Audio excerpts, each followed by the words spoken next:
ni dwan nyaka ratichi nyaka ti. Erokamano. Mano ok wanyal yiego. Erokamano. Mwalimu, chien kacha iwacho ni yo mar chango piny Kenya en twak miluongo ni Intergenerational National Conclave ni. Wasebedo gi twage mang'eny, jopiny wacho kani wasebedo gi dialogues mang'eny. Dibe ni mae mabiro reso piny Kenya? Nitiere twak ka twak ma ji bedogo. Nitie duoko midwa ni ka twak orumo to ji wuokego. Okay. Twak mwadwa ni wadhiye ni, wadwa ni kurumo to wang'e ni joma pingo sirikal gi ang'o machandogi.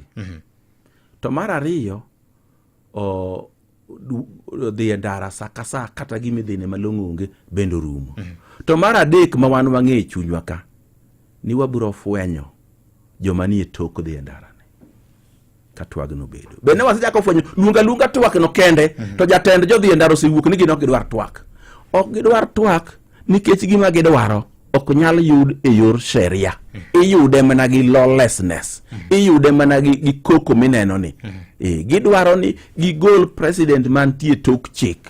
To ging'e ni chik ma Kenya ka kuka gigolo president en yiero to gi impeachment. Moko modongo magu. Ang'o matek ne sirikal mako joma nie